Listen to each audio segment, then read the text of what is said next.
Chief of War is a historical TV show that has been a tremendous commercial and critical success for Apple TV so far, and this has piqued audiences' interest in Hawaiian history and the unification of Hawaii in general more than ever before. But I'm also sure that most viewers of this channel will be unfamiliar with the fact that before Chief of War was produced, there was another Hawaiian historical epic that was in the works, which was ready to depict the events leading up to Kamehameha's unification of Hawaii on a grand scale. And this epic film was going to be spearheaded by none other than Dwayne Johnson himself, who had a 2-decade-long dream to bring the extraordinary story of King Kamehameha to the big screen. And this film would go on to become called The King. And at the time, it would be Dwayne Johnson's most ambitious, culturally significant and controversial project. So in this video, we will delve deep into understanding why exactly did The King never complete production, and what exactly was planned for this historical epic which paved the path for Chief of War. But before we begin, don't forget, if you love anything to do with historical movies and historical TV shows, then subscribe to my channel History Spark. The origins of The King trace back to Johnson's childhood fascination with his Polynesian heritage and the legendary figure of Kamehameha, and Johnson had been attempting to develop a Kamehameha project for nearly 20 years before the official announcement of the film in August 2018.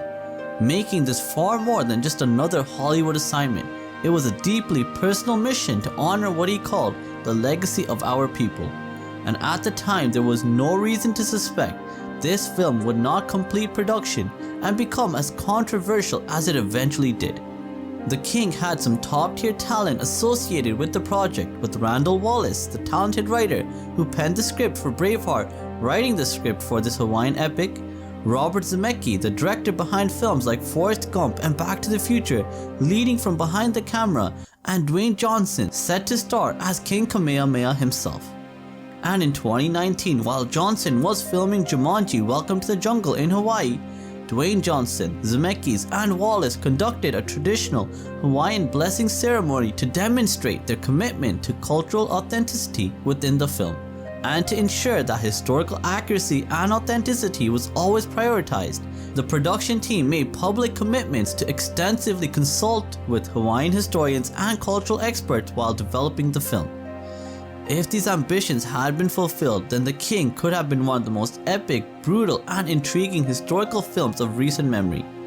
And this film would have been beautiful as well, with authentic set pieces and costume design, as The King had a reported budget set to exceed over $100 million.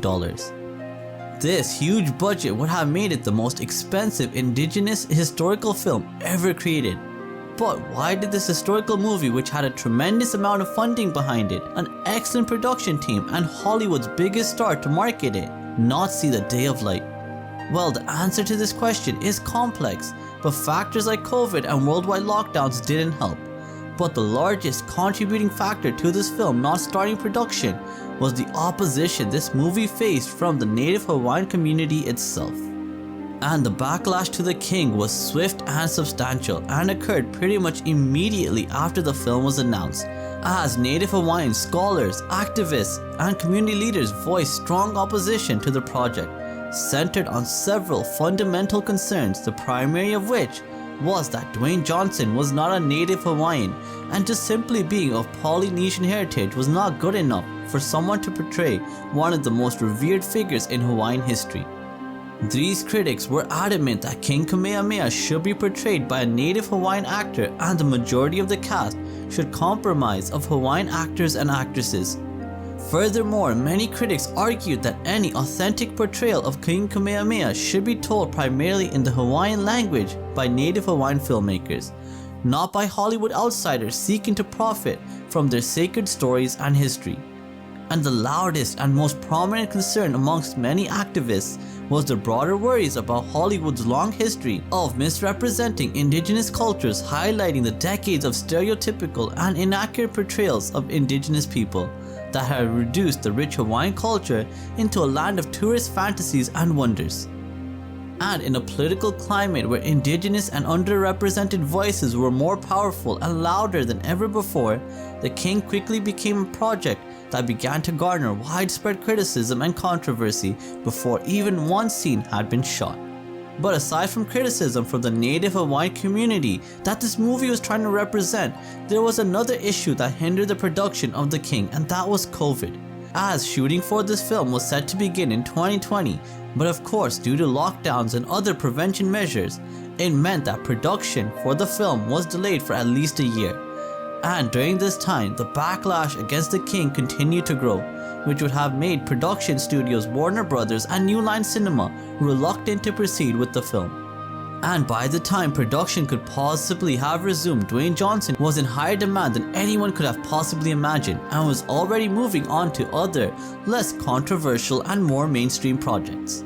So although The King hasn't been officially cancelled and it is still labeled as in development, but with no new updates since 2020 regarding this historical epic, it is safe to assume that this movie has been unofficially scrapped or will be stuck in development hell for many more years. But it is perhaps due to the backlash faced by Dwayne Johnson and his team in trying to create The King that we have a show as historically authentic and culturally accurate as The Chief of War today. So let me know in the comments down below if you found this video on The King to be interesting and what you think about The Chief of War in general. And as always, if you want to stay up to date with everything to do with historical movies and historical TV shows, then subscribe to my channel History Spark, and thank you so much for watching. Have a great day. Bye.